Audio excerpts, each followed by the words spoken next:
Olá, gente. Eu me chamo Lorinalda Silva, né? Sou professora da Universidade Federal Rural de Pernambuco, do Departamento de Química. Coordeno um laboratório de Química aplicada a fitoterápicos há algum tempo. A minha formação na graduação, eu sou farmacêutica clínica e farmacêutica industrial, como habilitação, e desenvolvo pesquisas e atividade de extensão com plantas medicinais e produção de fitoterápicos tradicionais, né? Hoje eu estou aqui para falar como rendeira, né, fazendo como eu faço parte da rede Aroeiras de Saúde da Mulher no Campo da Cidade. Estou representando vários grupos de mulheres que compõem essa rede, né? Essa rede ela é composta por mulheres quilombolas, mulheres pescadoras e marisqueiras, mulheres indígenas, mulheres agricultoras do campo e mulheres agricultoras urbanas da cidade, mulheres da ginecologia natural, mulheres apicultoras, não é? Mulheres que fazem várias frentes em relação à saúde, essa saúde tradicional, né? Essa saúde ancestral, que existe já no nosso país política que reconhece essas práticas de saúde como a Política Nacional das Práticas Integrativas, né? Complementar à saúde, como também a Política Nacional de Plantas Medicinais e Fitoterápicos, certo? Então, pensando na saúde das mulheres que estão à frente, né, dessas iniciativas, a Rede Aroeira ela foi criada para a gente se olhar e para a gente se identificar como rede, identificar quem são essas mulheres e o que elas estão fazendo, tanto no campo e na cidade, para a promoção de saúde. Também pensar na saúde dessas mulheres que estão fazendo essa frente, né? Como cuidar dessas mulheres que fazem essa frente. A gente sabe que a maioria, quando a gente fala na questão de saúde, a maioria das pessoas, dos profissionais da área de saúde, são mulheres, né? E no meio tradicional e ancestral também são as mulheres, são as matriarcas, são as mulheres que sempre estão promovendo saúde nos seus territórios. São elas que detêm um conhecimento sobre as plantas medicinais, sobre as principais práticas, né? Como as rezadeiras, as benzedeiras, né? As parteiras, né? As raizeiras. Então, a gente tem isso bem marcante. Quando eu falo da Rede Aroeiras de Saúde, eu estou remetendo ao estado de Pernambuco, porque essa é uma iniciativa, uma articulação do nosso estado, e querendo construir, né, fazer essa conexão do campo e da cidade, né, para a gente fortalecer as práticas que vêm tanto do campo para a cidade como da cidade do campo, né, para que elas sejam complementares. Para além disso, eu, como professora e pesquisadora da universidade, a gente também faz essa transdisciplinaridade, né, desses saberes com o saber acadêmico, né, científico, na forma de legitimar, valorizar e fortalecer essas práticas, não é? Então, assim, a Rede Aroeira, ela surgiu, né, de uma iniciativa do terceiro simpósio de plantas medicinais, dialogando o saber acadêmico com o saber popular, que eu sou uma das pessoas que coordena esse simpósio. É um simpósio que acontece dentro da Universidade Federal Rural de Pernambuco, na sua terceira edição.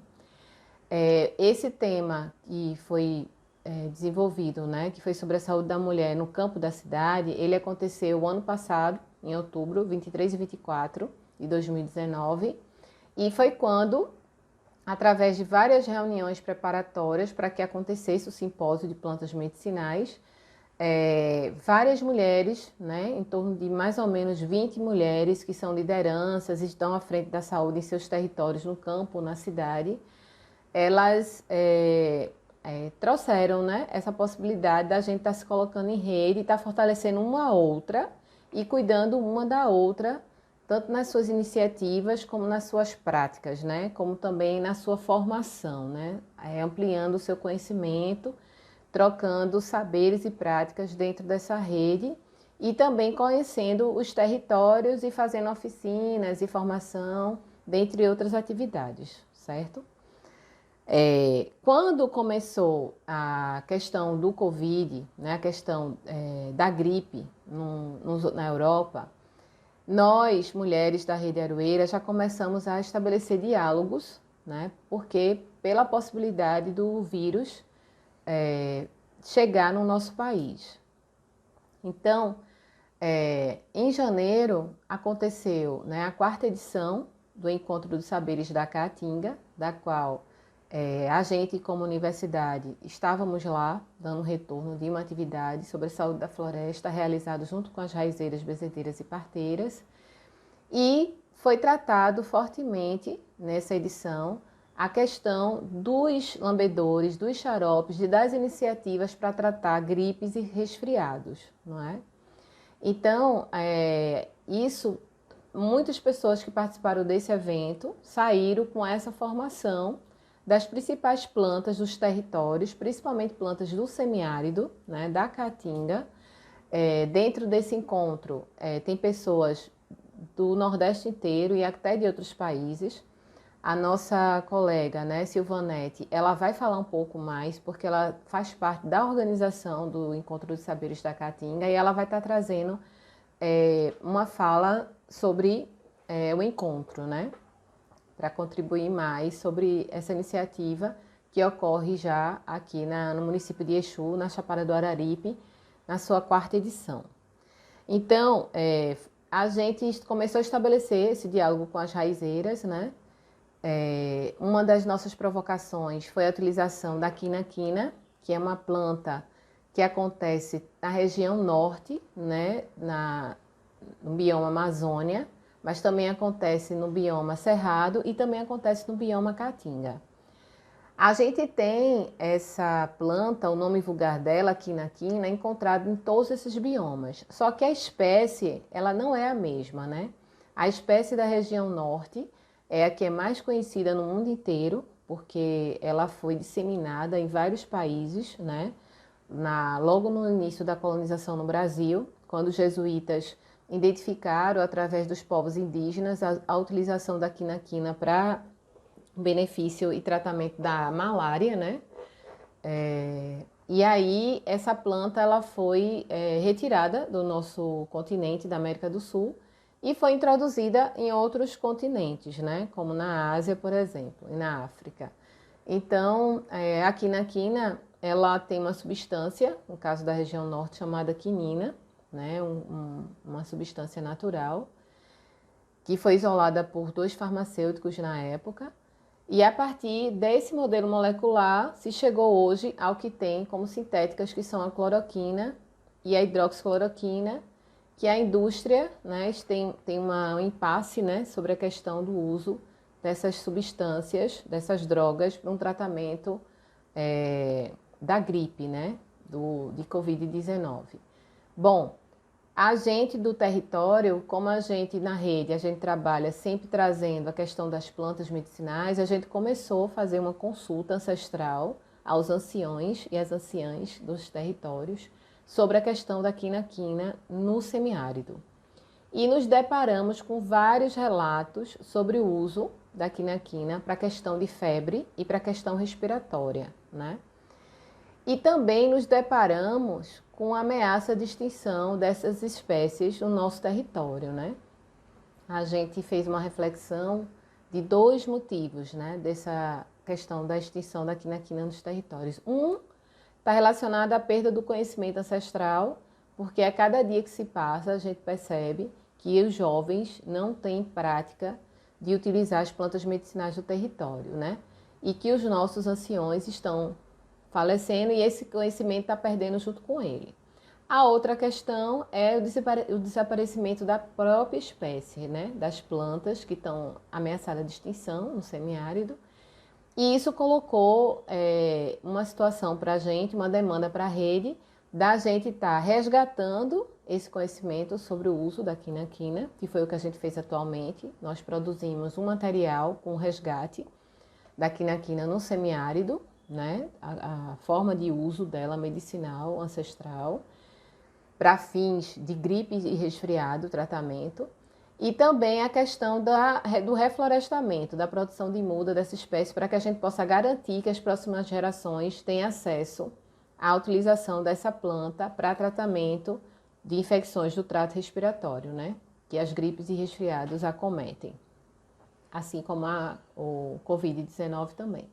Bom, Então, baseado nessa provocação que a Quina trouxe, né, com a questão do coronavírus, né, nós também nos deparamos também com um leque de plantas medicinais que é utilizado no território e que foi discutido em janeiro, nos Saberes da Caatinga, de plantas que já são utilizadas há muito tempo no semiárido para problemas de infecções do trato respiratório, né?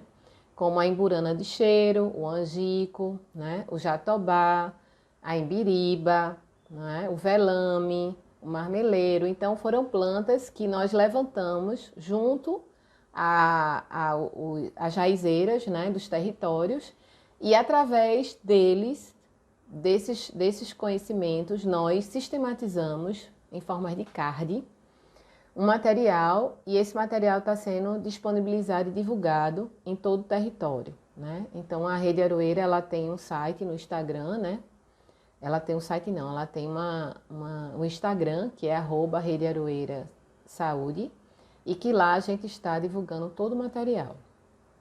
Com essa questão da quarentena, a gente também observou muitas mulheres com problema de saúde mental, né? Mulheres e homens também, mas a maioria mulheres. E também elaboramos um material também à base de plantas medicinais com a realidade do campo e da cidade, porque a gente sabe que as pessoas da cidade desconhecem muito sobre as plantas medicinais e também tem pouco acesso, ainda mais nesse período de pandemia.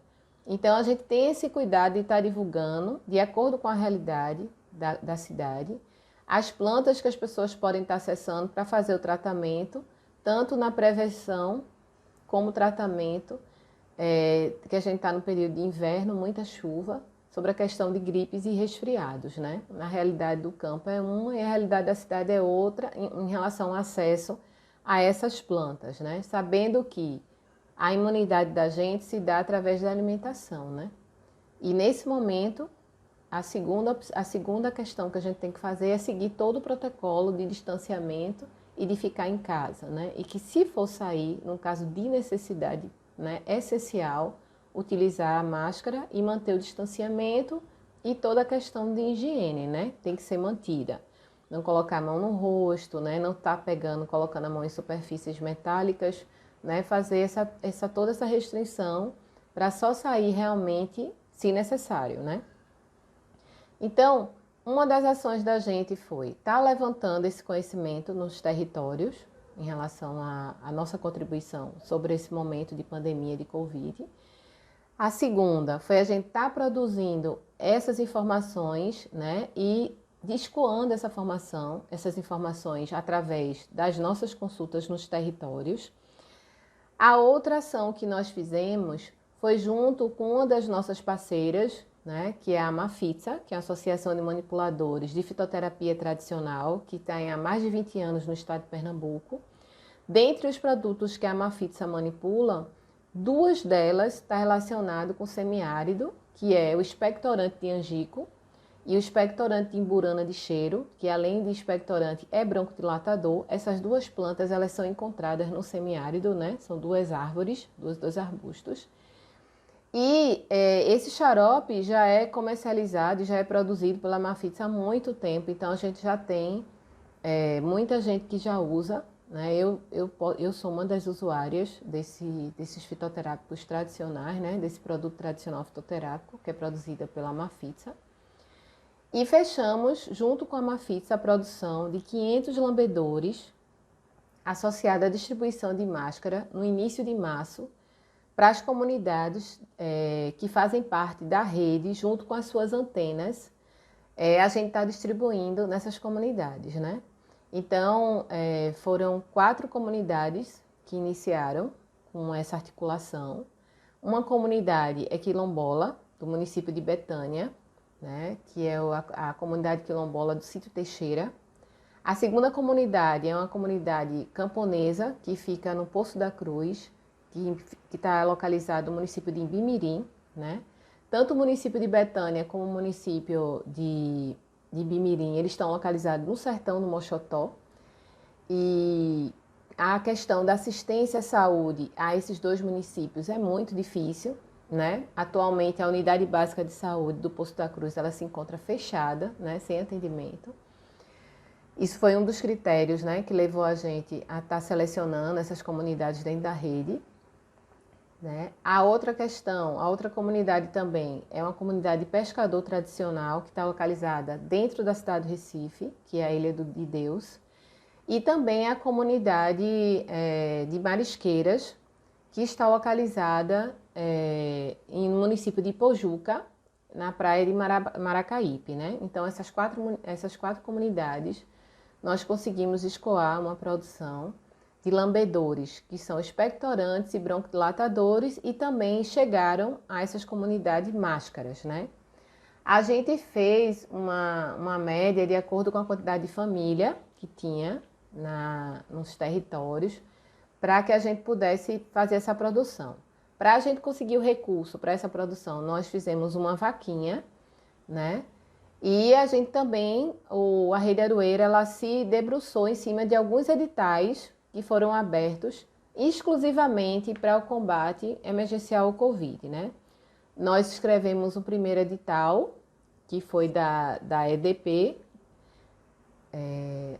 e aí de 100 mil reais, para ver se a gente conseguia aumentar essa produção e ampliar as comunidades para serem beneficiadas com esses fitoterápicos.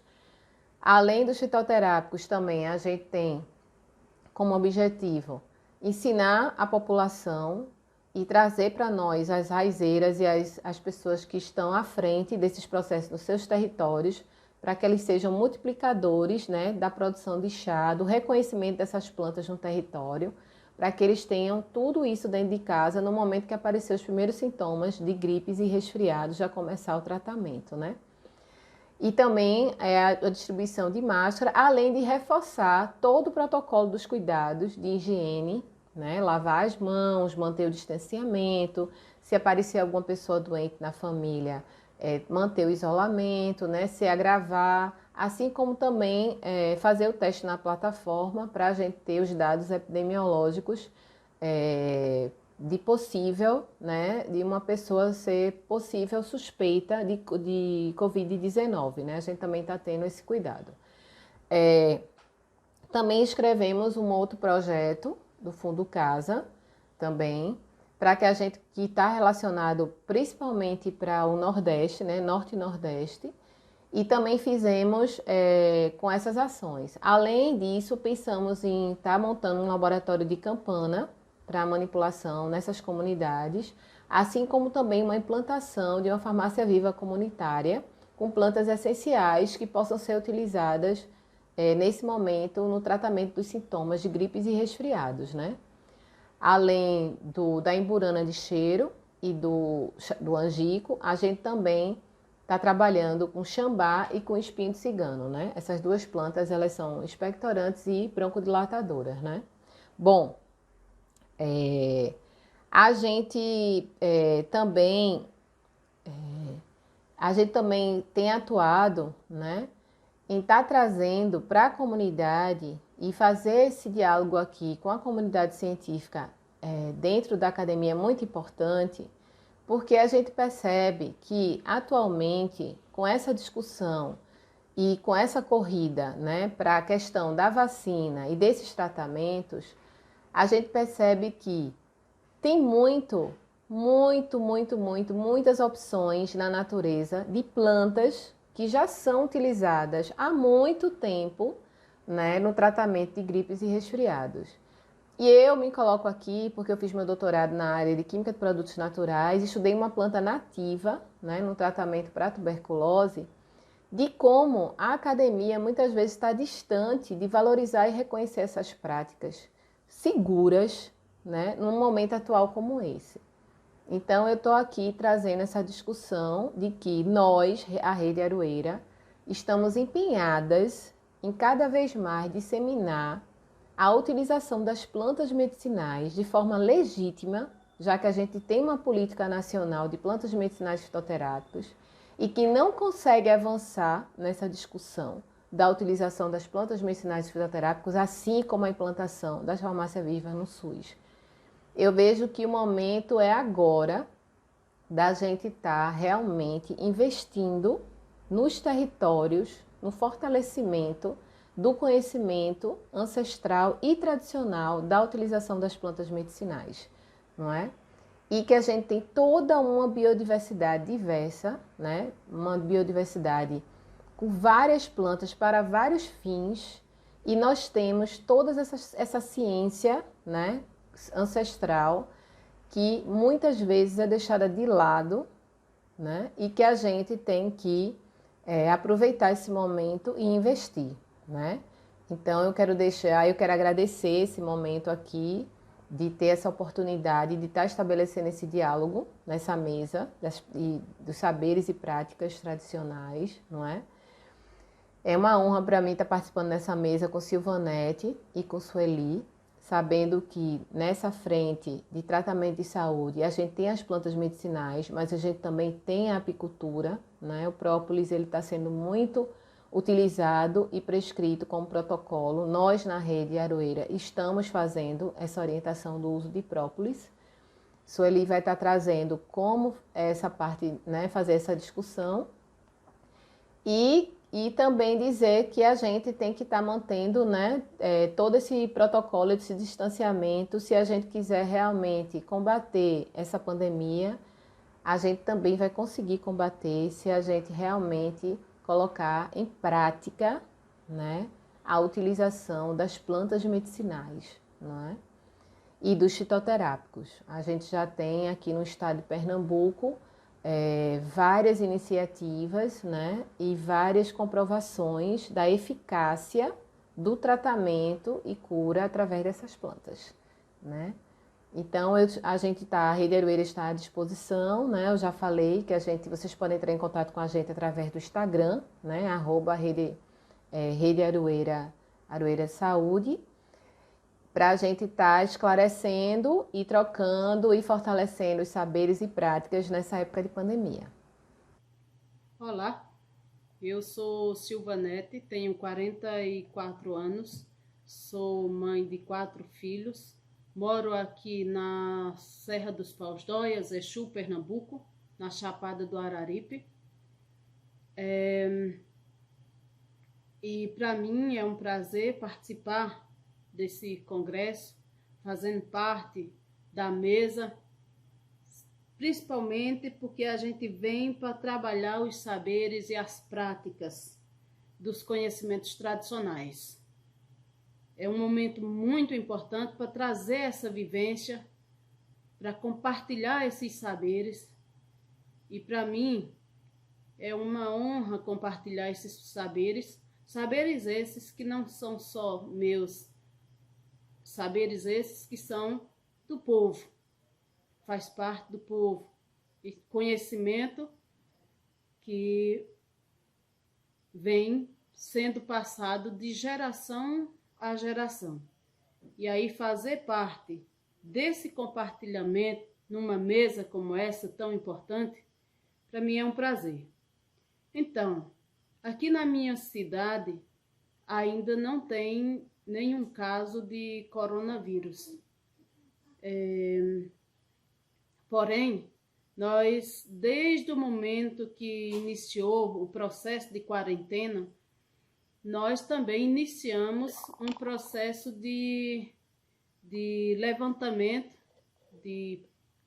primeiro de fazer alguns extratos, né? Fazer alguns extratos, imaginando que, como se fala muito que é um vírus, então a gente começou imaginando de fazer alguns extratos.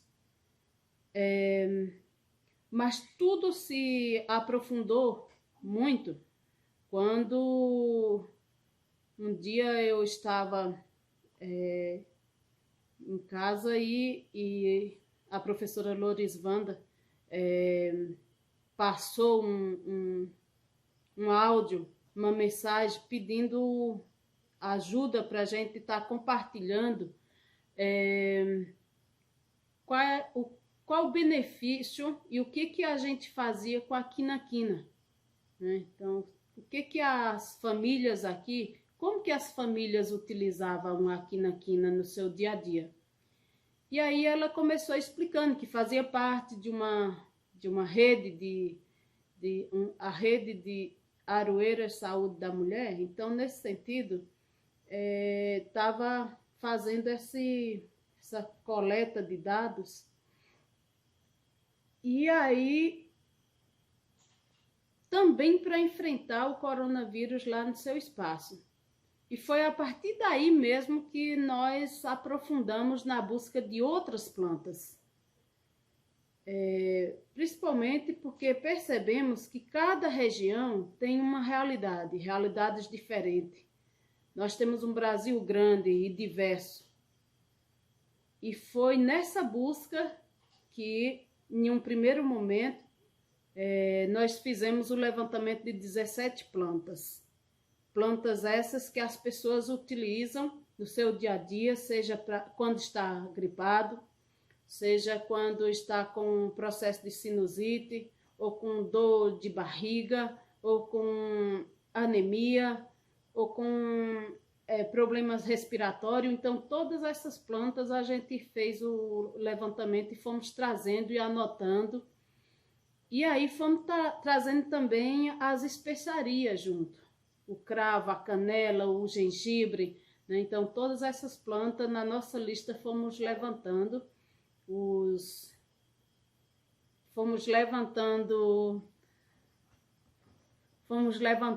os dados, trazendo esses nomes dessas plantas, e a partir disso iniciamos a fazer extratos, né?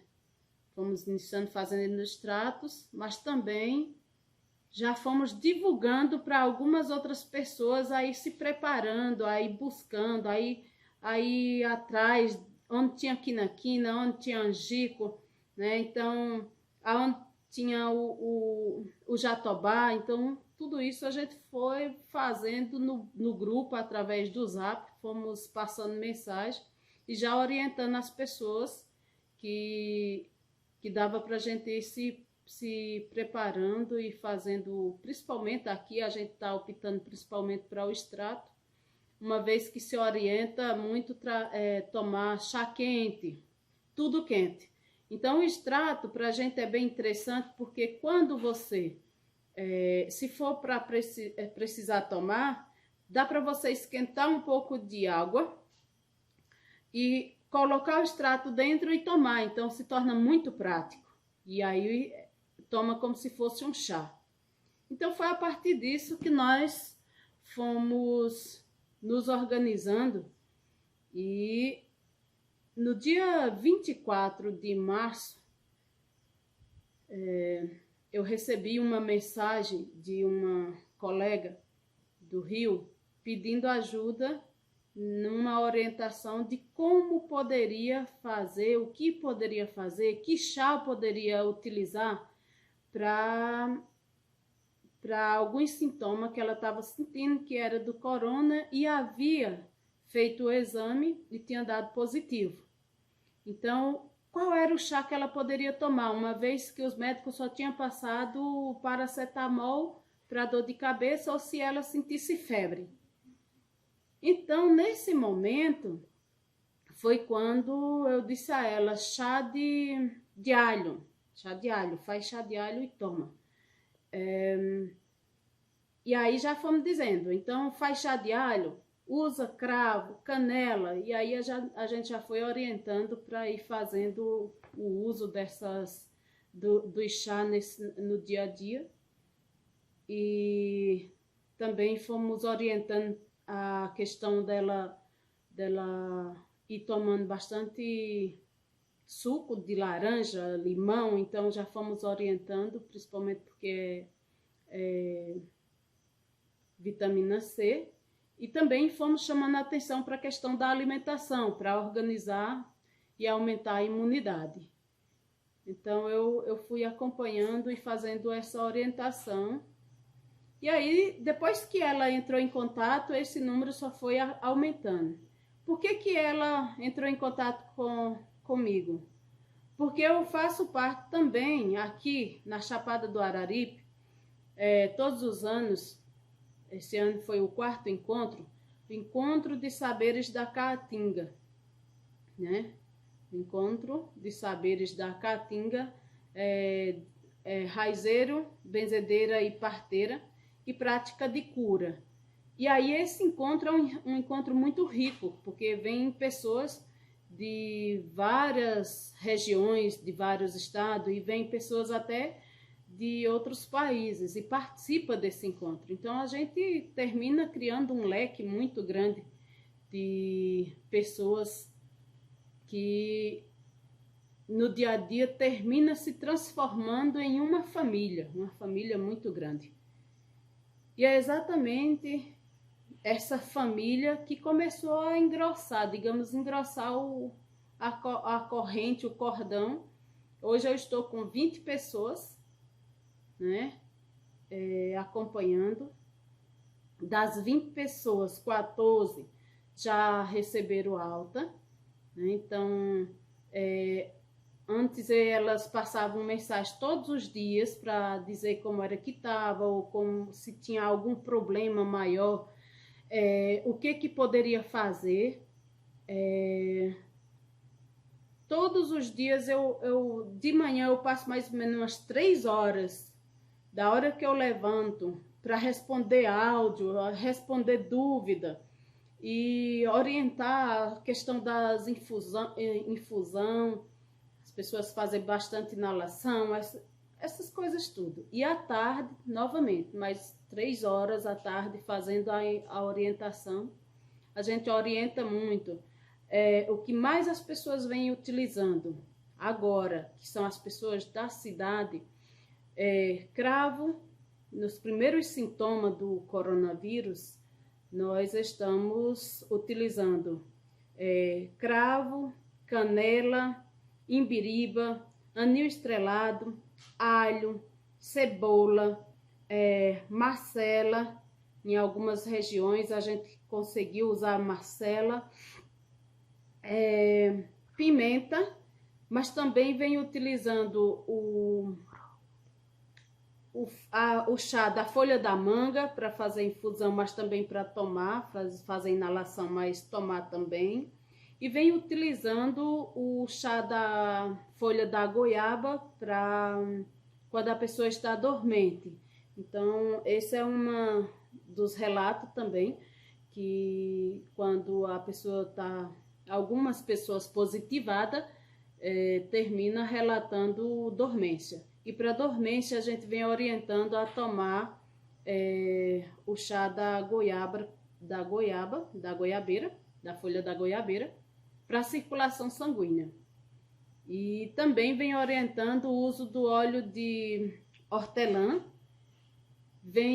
As pessoas vêm também utilizando própolis, né? Então todas essas são plantas, são coisas que utilizamos, né, até agora.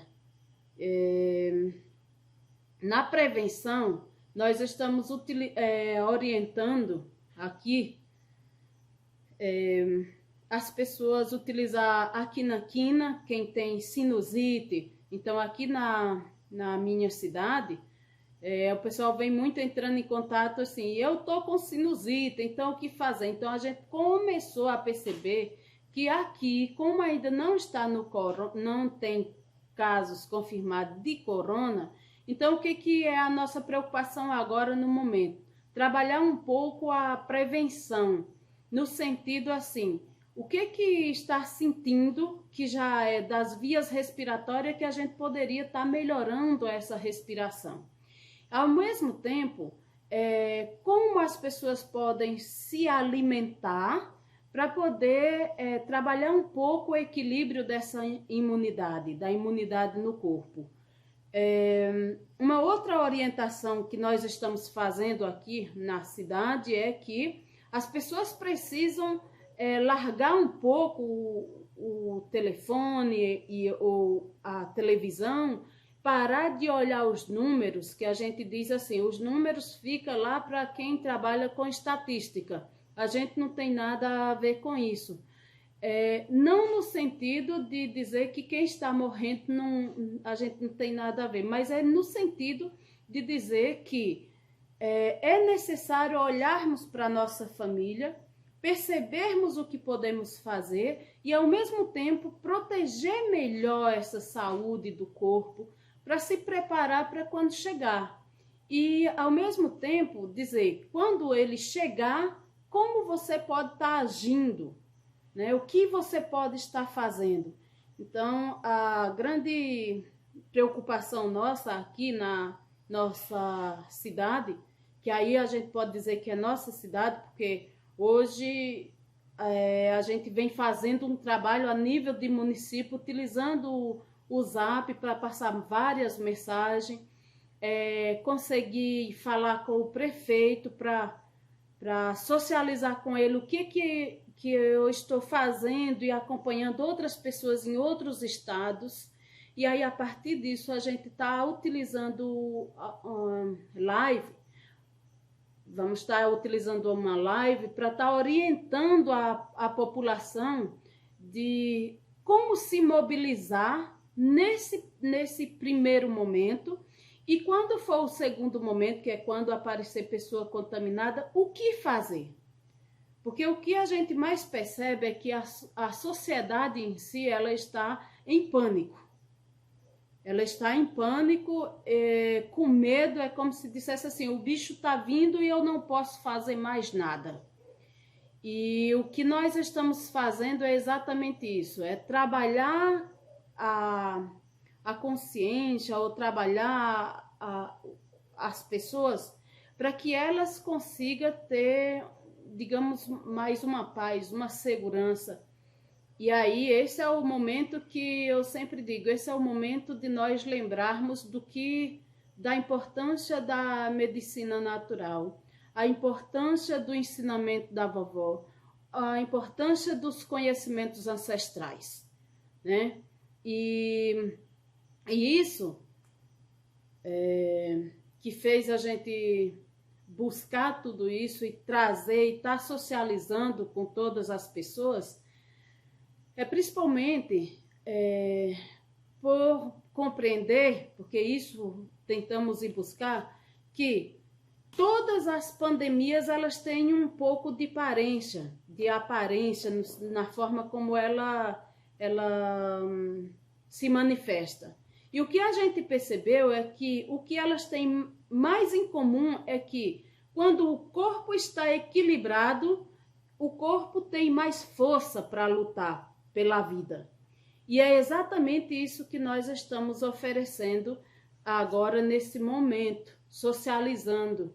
E a outra coisa é que as plantas medicinais, a floresta, ela sempre esteve presente, dizendo, eu também estou aqui, eu sou equilíbrio. E o vírus, ele traz essa mensagem. Eu vejo o vírus assim, que o vírus chega para nós não como fosse o inimigo, talvez o inimigo seja nós que estamos fazendo tudo errado, mas ele vem dizendo que nós ainda temos uma chance de mudar, uma chance de melhorar a forma de vida, uma chance de mudar a forma como nós estamos fazendo. E aí basta a gente reconhecer que tudo se começa lá na nossa ancestralidade e que o conhecimento ancestral, que a ciência ancestral e a ciência de pesquisa laboratorial, elas têm como andar junto. Então, o conhecimento científico com o conhecimento ancestral, ele tem como se unir e assim ele se tornar forte. Isso é o princípio de vida. Isso é o que nos torna pessoas fortes. Então, desde já, eu gostaria de agradecer pela oportunidade, dizer que para mim foi uma satisfação conseguir compartilhar com vocês um pouco desse saber e que me coloco à disposição para que nas próximas a gente possa aprofundar ainda mais. Gratidão a todos. Então, gratidão a todos e que nós possamos ter outras oportunidades para aprofundarmos ainda mais. Mas gostaria de dizer também para cada um de vocês que todos nós somos responsáveis e todos nós temos a responsabilidade de cuidar da nossa família, de cuidar também do nosso vizinho, de cuidar do nosso amigo, de cuidar de quem está no nosso entorno. Nós temos essa responsabilidade, nós temos essa capacidade também.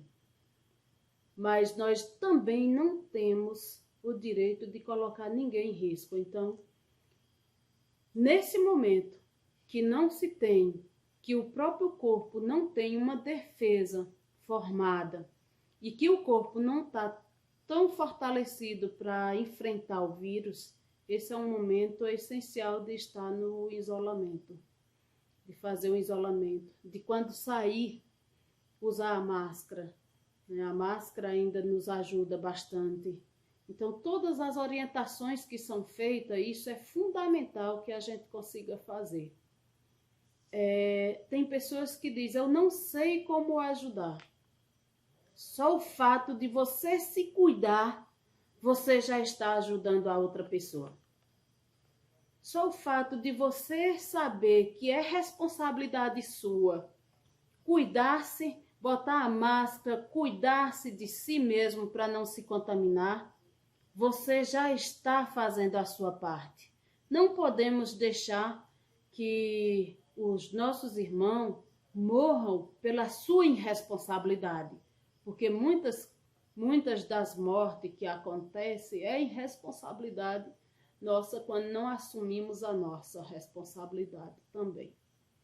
Então, eu gostaria também de agradecer o empenho de todas as pessoas, todos os profissionais que vêm nessa luta e que, no final, nós precisamos de todas essas pessoas, de todos esses saberes juntos. Espero que o final dessa pandemia nos traga um grande conhecimento. Bom dia a todos e a todas. Eu quero cumprimentar a mesa, na pessoa da doutora Lúria, que me fez o convite. E ao mesmo tempo agradecer a Deus, né, pela oportunidade de falar desse trabalho e compartilhar com vocês o pouquinho que sei, né?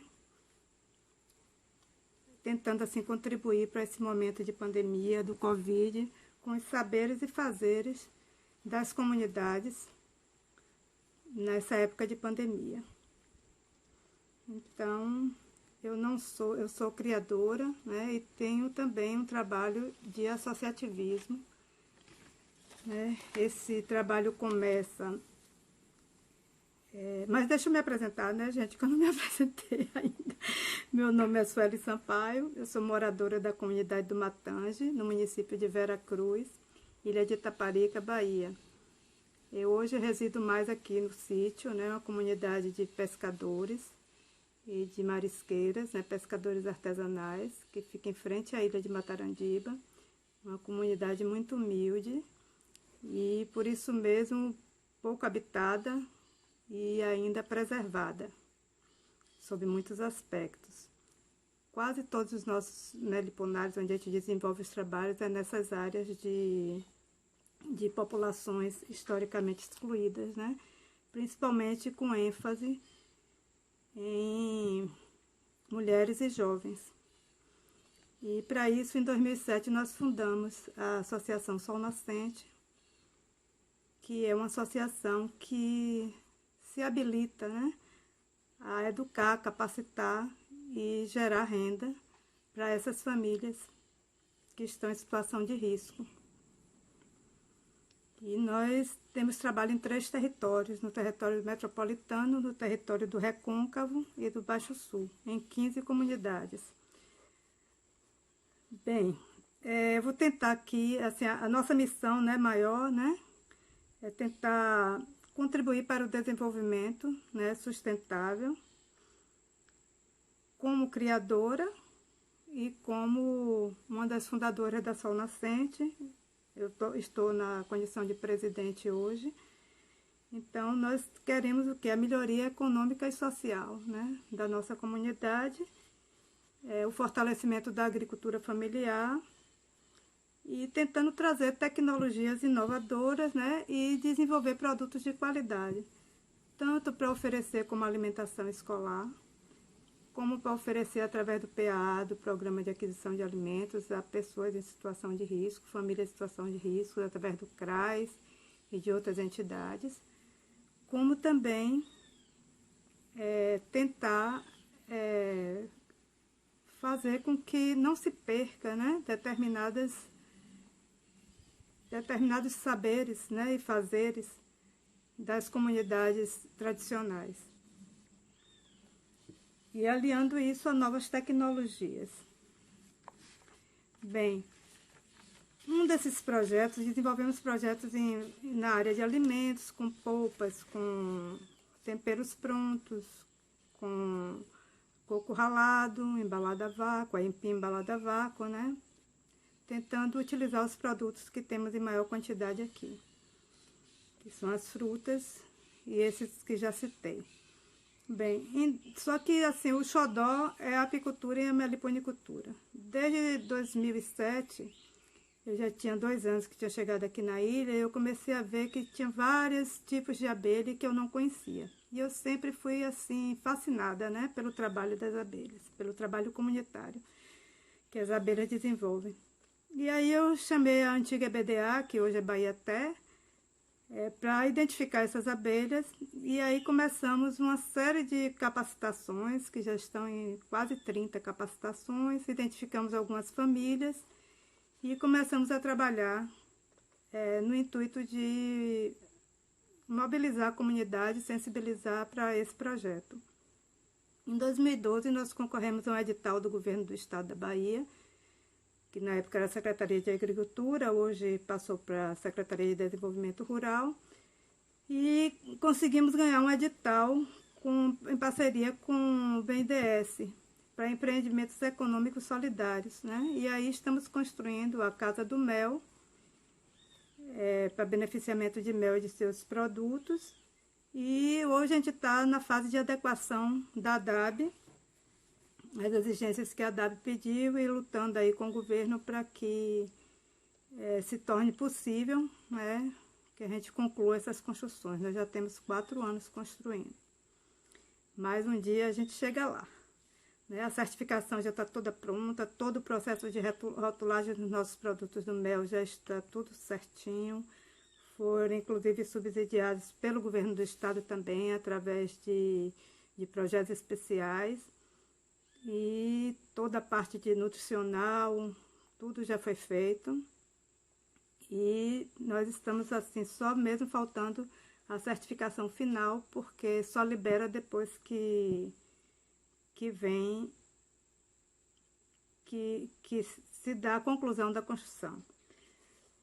Bem, o objetivo maior desse projeto, assim, aí a gente vai poder o quê? Comercializar para supermercados, para cadeias de supermercados, para farmácias, então vai ampliar bastante, agregar bastante valor ao projeto. Depois, daqui a pouco, eu vou estar mostrando os produtos para vocês. O objetivo maior desse projeto, a importância maior nesse momento, é a seguinte, é a gente tentar preservar as áreas de Mata Atlântica, né, desse bioma, que estão correndo sérios riscos, né, de exterminar todas as abelhas em função da destruição das matas. Agora a gente está com a ameaça aí da vinda da ponte, né, que não economicamente é um alento, mas a questão do extermínio das abelhas é uma questão que preocupa bastante, porque destruindo as matas vai destruir as abelhas.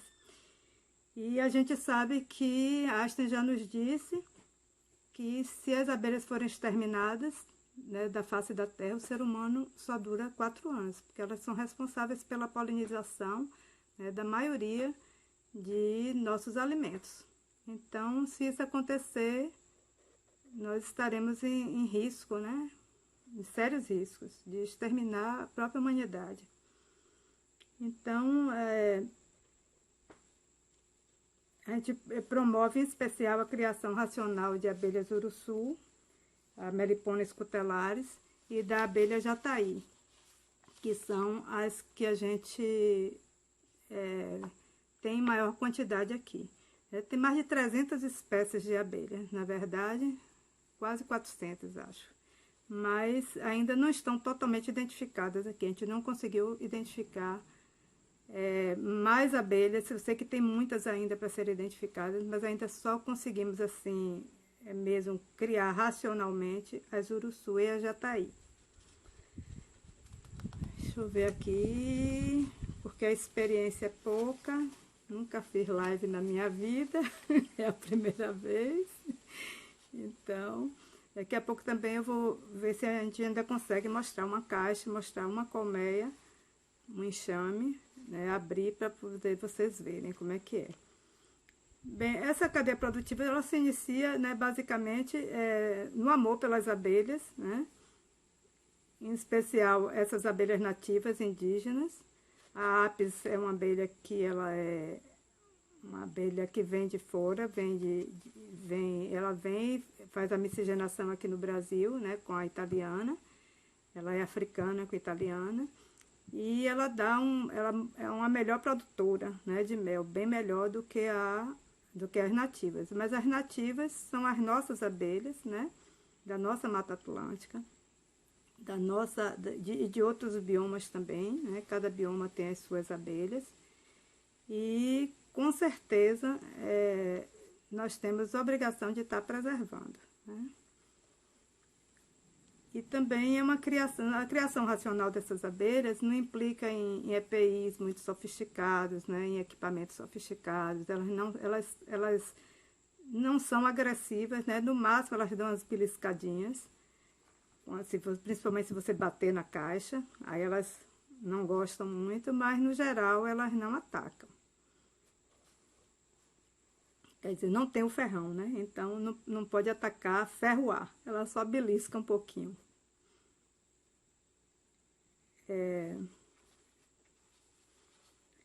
Então, para poder a gente, então, é assim, porque é uma coisa integrada. Então, na medida em que você vai criar, você também tem que propiciar alimentação para elas no inverno.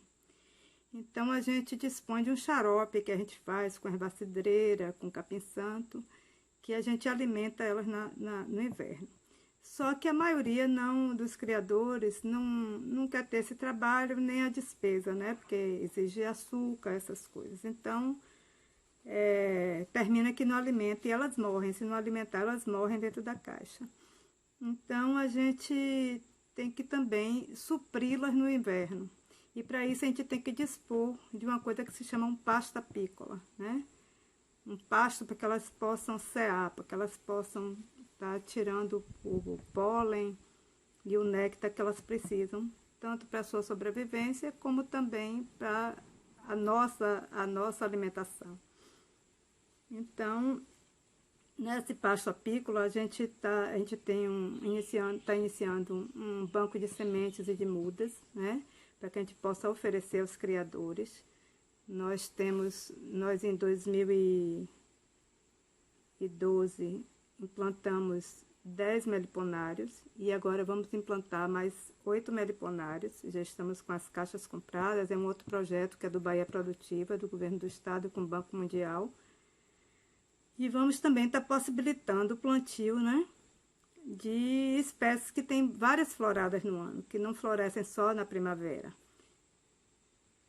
Por exemplo, a gente tem o eucalipto toreliana, o eucalipto arco-íris, o sabiá, o urucum, a moringa, que dá várias floradas no ano. Então, a gente está se preparando para... Eu aqui no sítio já plantei e é um sucesso. Agora mesmo, em pleno... nessa chuvarada toda, né, em pleno outono, a gente tem flores do sabiá, flores do urucum, flores do eucalipto, estão todas floridas. Então, mesmo que elas não produzam o mel, elas vão se alimentar do mel que elas conseguiram fazer no verão, mas pelo menos elas sobrevivem, né, com maior facilidade. E quando chega na época da florada, em setembro, elas estão bem fortes para que a gente possa multiplicar os enxames e colher o mel. Bem, aí nós temos aqui, nós estamos numa zona de manguezal. A maioria dos nossos apiários estão em zona de manguezal, eu acho que 95%. E a gente sabe que as abelhas de manguezal são altamente produtivas e o mel é especial, né? A florada silvestre aqui é de pau-pomba, aroeira, sucupira, alecrim, erva doce, cidreira, caju, cajá, goiaba, né? Então é uma rica florada. É um mel que às vezes ele tem um gosto meio amargo, que dizem que é o gosto da sucupira, e que é muito apreciado pelos chefes de cozinha gourmet. Agora deixa eu ver aqui. Sim, esses meliponários que a gente vai, esses 8 meliponários agora, é um projeto do governo federal, um fomento, né, do governo federal, onde veio R$ 3.000 para cada uma dessas mulheres, que são chefes de família, beneficiárias do Bolsa Família, que estão no CadÚnico. Então, são famílias de baixa renda, e cada uma vai receber 15 caixas, 5 enxames, material para a construção do meliponário e alguns equipamentos básicos, né, de proteção. Então, e de produção mesmo. Então, agora eu vou falar com vocês sobre os produtos que nós já desenvolvemos. A nossa marca é Sabor de Amor, né? Nós desenvolvemos já o mel de apis, né? Aqui temos o mel de uruçu, ele é mais claro, vocês podem ver como ele é clarinho. Olha a diferença do mel de apis, certo? Aqui eu já com selo da agricultura familiar, com tudo, só faltando mesmo a certificação. Mesma coisa do mel de uruçu, tá? Esse daqui com 50 gramas. E temos também aqui o própolis,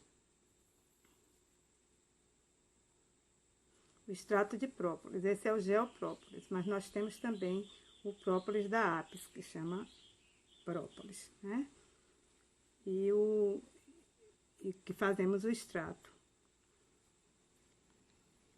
E aqui também temos o samburá. Esse daqui é da abelha nativa, é o pólen da abelha nativa.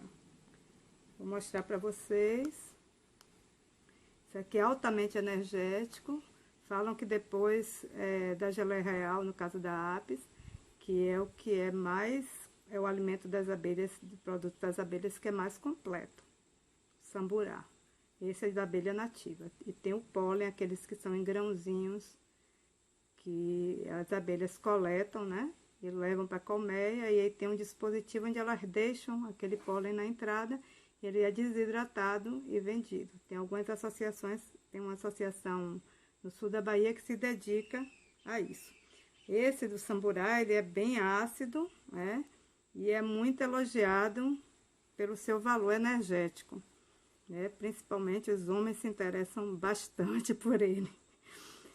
Mas ele não dá assim para comercializar, porque é pouco, é o alimento que elas têm para sobreviver no inverno, então a gente não pode tirar totalmente. Quando tem muito, tem abundância, a gente aí pega um pouquinho, um potezinho e utiliza. Bem, quando a gente estiver com a Casa do Mel funcionando, a gente vai também trabalhar com cera alveolada e com o mel em sachê para alimentação escolar, né, de apis. O mel das melipônias, por ele ser bem menor, enquanto uma caixa pode dar 15, 20 litros de mel de apis, uma melipônia ela vai dar 1 por florada, né? No máximo 1,5, dependendo de como a gente vai fazer a manipulação dela, né? A produção dela, como é que a gente vai... se a gente vai querer dividir o enxame para poder multiplicar, ou se a gente vai dar ênfase à produção de mel, ou dar ênfase à produção do própolis também. Depois eu vou mostrar o própolis in natura para vocês. E quero também mostrar uma caixa de abelha racional de Uruçu, né, para que a gente possa estar vendo por dentro.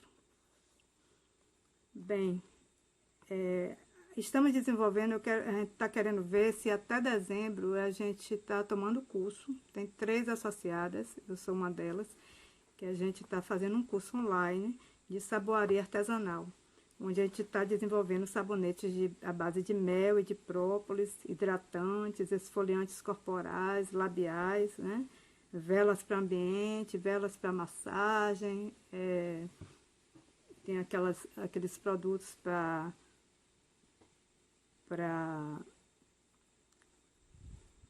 dentro de armário, né? Sachês. Então, a gente está tomando curso e estamos vendo se até dezembro a gente já lança essa linha de produtos. Bem, que mais? Desculpe aí, viu, gente? Eu queria falar com vocês agora um pouquinho sobre as propriedades do própolis, né? Porque a gente se propôs a falar sobre imunidade e em relação ao mel e o própolis, assim, o que a gente, qual é a composição deles, né? As propriedades, né? Bem, existem muitos estudos sobre as abelhas nativas, né? Vários estudos que inclusive dizem que tanto o mel como o própolis são medicinais, mas por enquanto a gente fala em complementação alimentar, enquanto esses estudos não se processam inteiramente. Então, porque isso leva tempo, então tem uns 4, 5 anos para cá é que realmente tem muitas teses de mestrado e doutorado em cima das abelhas nativas, né? Então, a gente sabe que o mel, por exemplo, ele tem propriedades energéticas, antibióticas, antibacterianas, fungicidas, né? Tem vitaminas, sais minerais, é um complemento alimentar sem igual, né? E não tem, dependendo como ele é utilizado, né? Ele não engorda, porque ele é absorvido rapidamente pelo organismo. Tem umas explicações que acho que o tempo não vai dar aqui para eu dar, né? E nem estou assim habilitada, talvez, eu acredito que a doutora Lore esteja mais habilitada que eu para falar sobre isso, né? Como é que se decompõe no nosso organismo. E então o mel é maravilhoso, tanto o mel de apis como o mel das abelhas sem ferrão. Em relação ao própolis, ele é uma resina que tem na sua composição 60 minerais, por isso que ele é tão importante para a imunidade, né? Então, ele tem cálcio, magnésio, fósforo, potássio, cobre, cobalto, ferro, zinco, sílica. Ele tem 16 aminoácidos, ele tem vitamina A, B1, B2 e B3. Ele contém ainda cera, resina, bálsamo, óleos essenciais e aromáticos. É uma maravilha, né? O própolis, assim, eu uso própolis há mais de 20 anos. E vou dizer, acho que eu devo muito minha vida, a qualidade de vida, ao própolis, né? E por isso que também eu me interessei tanto em fazer esse trabalho, porque eu sei realmente, assim, na minha vida como foi importante. E também é um produto de baixo custo, né? Que todos podem ter acesso, é um bem da humanidade, né? Ele fortalece a imunidade, ele é antioxidante, ele é bactericida, é antiviral, antifúngico, antiprotozoário, cicatrizante, anti-inflamatório, excelente para amidalite, excelente para ferimento, para queimadura. Eu mesmo tive uma queimadura terrível outro dia e coloquei própolis assim a tarde inteira, não abriu bolha, não abriu nada. No dia seguinte nem parecia, 8 dias depois saiu aquela pele grossa e pronto. Nem mancha não ficou, nada, nada, nada. Ele também é um antibiótico natural, né? Ele combate acne, protege, auxilia na proteção dos dentes, né? Também. Então, um produto assim que a gente só tem a agradecer a Deus, né? Por ter nos dado a possibilidade de usar um produto como esse e agradecer às nossas abelhinhas, claro, né? Então, agradeço a vocês também a paciência E assim louvo, né, a iniciativa dessa troca de experiências, desse somatório, né, de conhecimento, de multiplicando, né, esses saberes e fazeres comunitários, né, dos nossos ancestrais. Um bom dia para vocês. Olá, gente.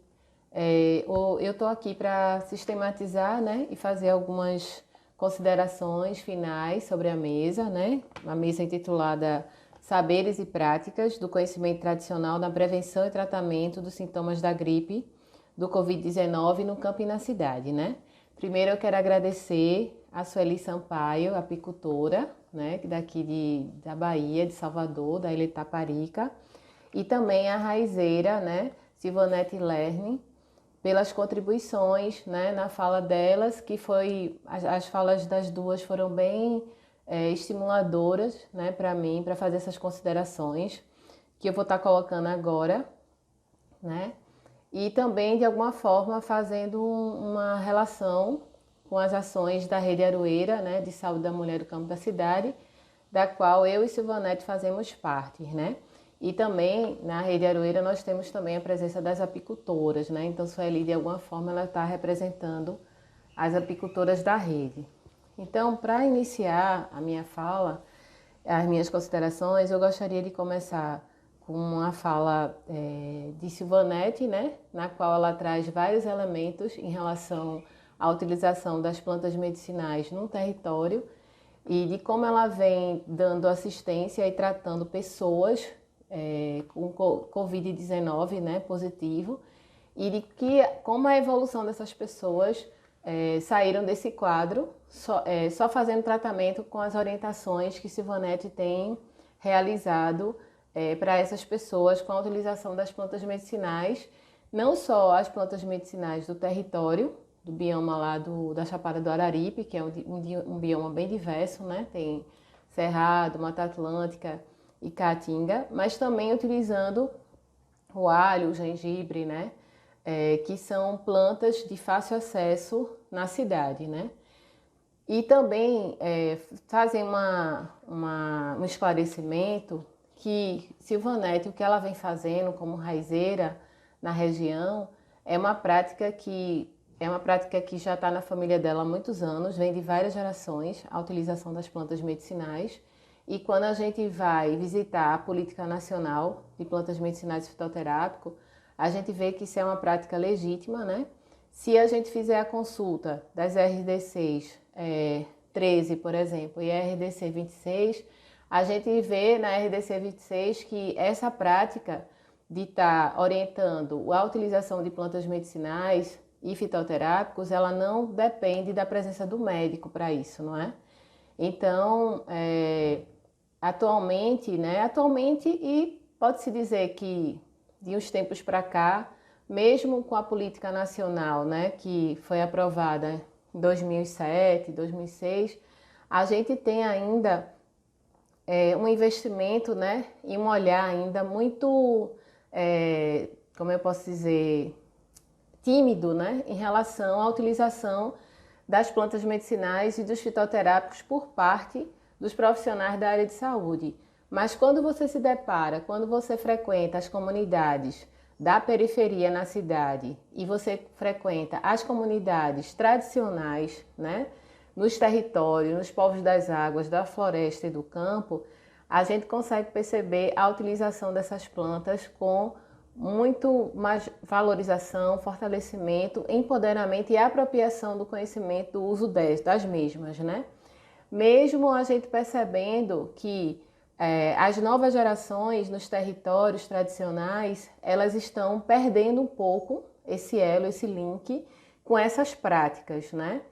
E a gente percebe também que, de alguma forma, os raizeiros, né, as mesinheiras, bezedeiras e parteiras, elas se organizaram em alguns eventos populares, né, que não são eventos que estão diretamente ligados à academia, né? A gente tem o Simpósio Brasileiro de Plantas Medicinais aqui no nosso país, que já ocorre há mais de 20 anos, e a gente tem em paralelo os saberes da Caatinga, né? Enquanto Saberes da Caatinga, que está no 4º ano, ou seja, ele é muito jovem, mas a gente viu que há necessidade dos raizeiros, bezedeiras e parteiras se organizarem para dialogar e fortalecer seus conhecimentos e trocar esses saberes e práticas, né?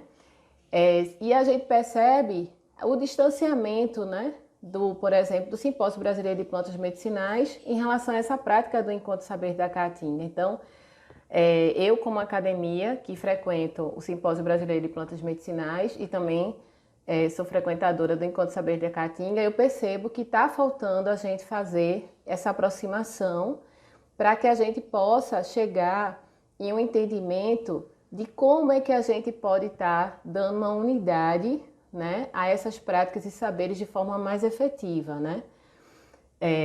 Para que não haja conflitos, né? Porque às vezes a gente percebe que há conflitos de interesse. Então nesse tempo de pandemia da gripe, né, do Covid-19, a gente vê que a Rede Aroeira de Saúde da Mulher no Campo na Cidade, ela vem fazendo essa articulação, né, fortemente nas comunidades, e a gente já percebe esse potencial nas comunidades de aceitação da utilização das plantas medicinais e da produção dos chás, dos lambedores, do que se a gente for fazer esse diálogo com os profissionais da área de saúde ou com algumas pessoas da cidade que estão sempre utilizando a alopatia, né? Sempre utilizando medicamentos alopáticos, a gente sabendo que para o tratamento da sintomatologia de gripes e resfriados, né, nessa primeira situação de febre e tosse, né, e dores, os antitérmicos são a primeira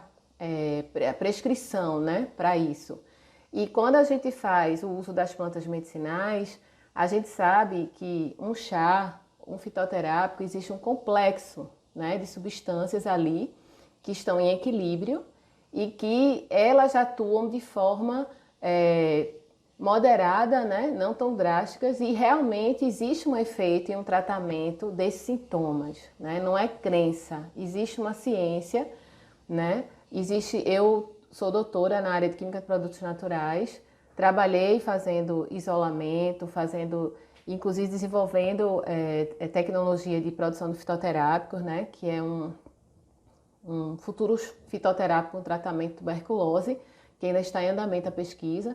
Então, existe uma pesquisa, existe uma ciência nessa prática, né, nas comunidades. Não é só uma questão de crença, né? A crença também, eu acredito que ela é curativa, né? É a fé, mas existe uma ciência, sim, e a gente tem que reconhecer e legitimar, né? E saber que tudo que tem de medicamento hoje no mercado, alopático, sintético, foi inspirado na natureza, foram inspirados nessas plantas, né? Então, o que a gente percebe nessa discussão da mesa sobre saberes e práticas tradicionais no combate ao Covid é que, mesmo tendo a política nacional de plantas medicinais fitoterápicas, mesmo tendo as práticas integrativas, né, complementares à saúde, que os fitoterápicos e as plantas medicinais também estão dentro, né?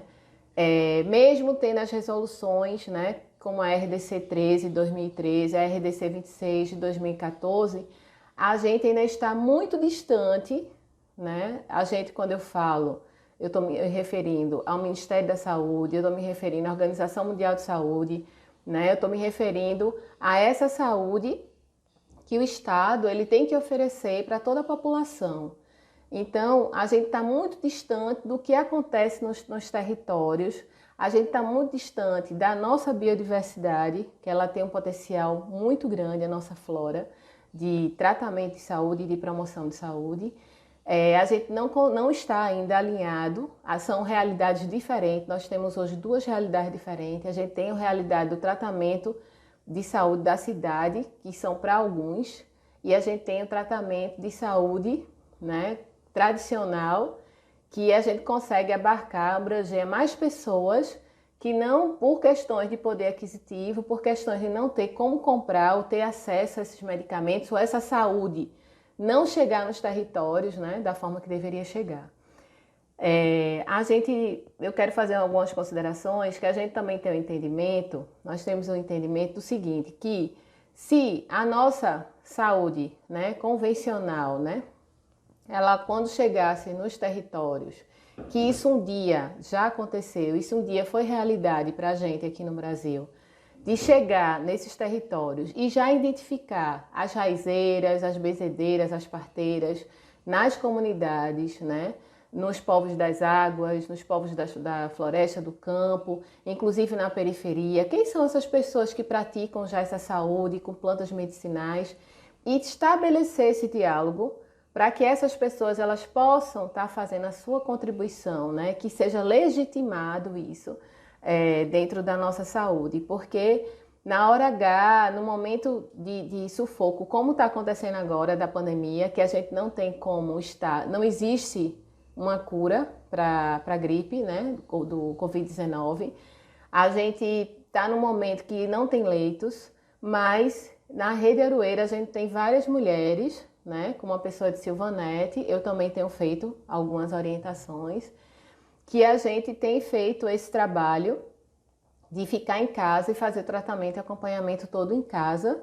E a gente temos tido bastante êxitos dos pacientes não terem evoluído para a situação respiratória grave e terem que buscar leitos, né, hospitais, que a gente sabe que nós estamos em estado de calamidade, né? A gente não tem esses leitos disponíveis para todos e todas. Então, assim, se a gente conseguisse estabelecer esse diálogo, chegasse nos territórios e já identificasse as pessoas que promovem saúde, que têm esses conhecimentos sobre as plantas medicinais do território, sobre as práticas, sobre os chás, sobre os lambedores, a gente estaria avançando muito mais nessa prevenção e tratamento de saúde nos territórios, né? Porque a gente estaria fortalecendo e fazendo esse diálogo entre esse saber acadêmico e esse saber popular e tradicional, né? Eu vejo que isso é uma saída e que isso tem aparecido fortemente, né, nesse período que a gente está vivendo agora. A gente, agora recentemente, saiu uma reportagem do presidente de Madagascar falando sobre o elixir da artemísia, né? A artemísia é uma planta bastante utilizada entre nós também na rede, principalmente para as mulheres. Então, para a gente não foi novidade nenhuma, porque no nosso território a gente já tem várias plantas que é realizado o tratamento para os sintomas da gripe e do resfriado, né? Então, isso não é novidade, a gente tem muita segurança de estar passando as orientações para as pessoas poderem usar, tanto no campo como na cidade, né?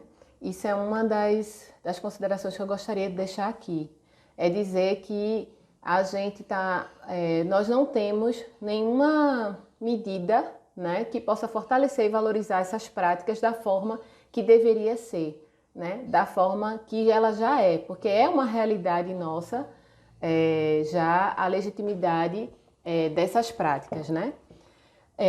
Fazendo aqui uma ponte com o que Sueli trouxe, ela trouxe elementos muito importantes na fala dela, principalmente quando ela remete à agricultura familiar, né? Quando ela remete à sustentabilidade, e a gente percebe que muitas dessas pessoas que fazem uso dessas plantas medicinais que estão no campo são agricultores familiares.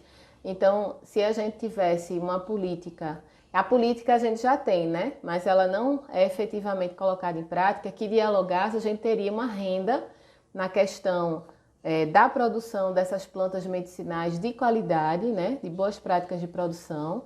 Além disso, essas plantas medicinais, elas dão flores, né, como ela citou na fala dela, como a aroeira, né, várias plantas medicinais que são plantas endêmicas nossas, nativas, né, de vários biomas, do bioma da Mata Atlântica e da Caatinga, que faz com que essa florada das abelhas elas têm um diferencial, né? Porque quando a abelha vai lá e ela se alimenta do néctar dessas flores, ela consegue estar absorvendo vários princípios ativos que tem nessas plantas, né? Que a gente consegue extrair quando a gente faz o chá, né? Ou faz a tintura para a produção dos lambedores, né? Dos xaropes.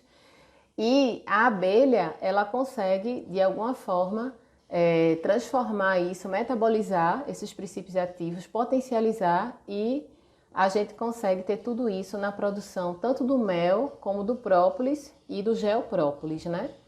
Então, a gente tem hoje, a gente consegue perceber que teve uma corrida da população em busca desse suplemento alimentar, né, que é o própolis, né, que a gente pode até dizer que ele é um zooterápico, porque ele é de origem animal, né, ele não seria chamado um fitoterápico, porque fitoterápico é exclusivamente de origem vegetal. Então, a gente teve essa corrida ao própolis e hoje a gente já tem protocolos, né? Como a médica no Equador, ela disponibilizou para a gente protocolos mostrando realmente a eficácia do própolis no tratamento do Covid, né? Da gripe do Covid. E nós, como Brasil, como território, o fato da gente ter uma biodiversidade e uma flora, né? Diversa, a gente tem a produção desse própolis com uma composição química diferenciada, né? Então, além de todos os nutrientes que isso ele colocou, a gente tem vários princípios ativos, né? Que são compostos fenólicos e terpenoides, né? Nesse própolis e geoprópolis, porque o própolis ele é uma definição mais para as abelhas que são exóticas, né, como as apis, e o geoprópolis ele é uma definição mais para as abelhas que são nativas da nossa região, né? É a forma como elas produzem essa resina, certo? Então, o nosso país ele tem investido em pesquisa. A gente é um país que tem investido muita pesquisa na área tanto das plantas medicinais, né, na área de química de produtos naturais, como também a área de química de produtos naturais, ela tem focado a pesquisa na composição química do própolis, não só para identificar essa composição química, quem são essas substâncias que compõem o própolis, mas também a relação com a atividade biológica, né, a eficácia terapêutica dela, a indicação terapêutica do uso. Sabendo que, assim como as plantas medicinais, né, têm seus princípios ativos e a abelha ela é um vetor intermediário, né, porque quando ela vai lá no néctar e ela consome aquele néctar, ela metaboliza e transforma em outros componentes, né, outros princípios ativos. Aí, relatos, né, da atividade antiviral do própolis, né, tem sido bem relatado. E é difícil até encontrar nas farmácias o própolis. E a gente vê que tanto aqui na Universidade Federal da Bahia, como na Universidade Federal Rural de Pernambuco, que é a qual eu faço parte, a gente tem pesquisas sobre o própolis em andamento, né? Então, atualmente, a gente tem aqui no Instituto de Química da UFBA, um projeto, né, da doutoranda de Marla Fernandes, que é sobre a identificação e determinação dos compostos fenólicos presentes no própolis, né, das abelhas da região aqui do estado da Bahia. E na Universidade Federal de Pernambuco, no Departamento de Química, que é a qual eu faço parte, a gente tem análise química e biológica, né, que é trabalhado com o geoprópolis, né, que está relacionado mais às abelhas nativas, que é a doutoranda Amanda Bispo, que está à frente dessa pesquisa lá, né? Que é um trabalho com própolis que a professora Tânia Sarmento, que orienta, já vem fazendo há um tempo. Então, já tem vários papers já publicados sobre essa pesquisa. Então, é bom a gente fazer essa relação de que, se a gente não tem a agricultura familiar, que está relacionado com a nossa alimentação, uma alimentação saudável, né? Porque a base da saúde das pessoas está na alimentação. Então, se a gente tem uma alimentação orgânica, né? De base agroecológica, e se essa alimentação está vindo da agricultura familiar, porque aí a gente já está pensando na questão de sustentabilidade, a gente está pensando na questão de uma família produzindo alimento, né? E também sem veneno, sem agrotóxico, né? Então, a gente tem que ver que a questão da saúde, ela está relacionada a várias frentes, né? São várias frentes a ser feitas. As plantas medicinais, elas estão dentro das plantas alimentícias. Então, se a gente tem acesso a um alimento saudável, se a gente tem acesso a plantas medicinais saudáveis, né? E se a gente tem acesso a própolis, por exemplo, dentro da nossa alimentação diária, como um alimento de manutenção, né? De prevenção à saúde, a gente vai estar sempre com a nossa saúde em dia, mesmo que a gente se exponha a uma virose, não é? A gente vai ter uma forma de recuperação diferente se a gente consegue utilizar tratamentos como, por exemplo, a base de plantas medicinais e uma alimentação saudável nesse período, né?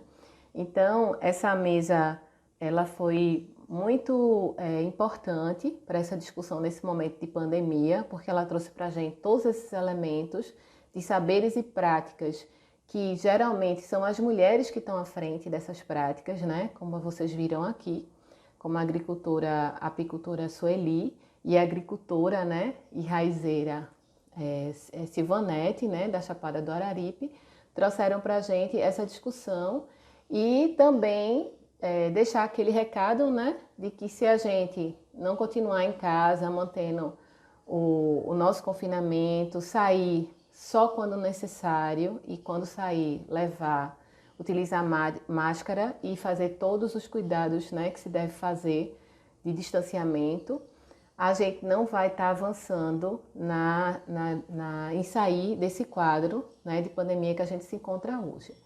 E dizer que a utilização das plantas medicinais ela é segura, né, a gente tem que saber como usar e que a gente tem que praticar, né, a gente tem que tomar conhecimento de como usa e praticar, né? Então, todas nós estamos disponíveis para responder perguntas, né? Tanto Silvanete, Lerren, como Sueli Sampaio e eu, né? Lorinalda Silva. Se vocês quiserem fazer alguma pergunta ou questionamento, vocês podem deixar e a gente vai responder assim que pudermos, tá certo? Para a gente poder estabelecer diálogos e avançar nessa questão da valorização e práticas da utilização das plantas medicinais na promoção, né, e em relação à pandemia e para a gente ver se a gente consegue popularizar mais esse conhecimento para que as pessoas se sintam mais seguras, né, de utilizar as plantas medicinais. Agradeço a todos e a todas que assistiram à nossa mesa e estamos aqui à disposição.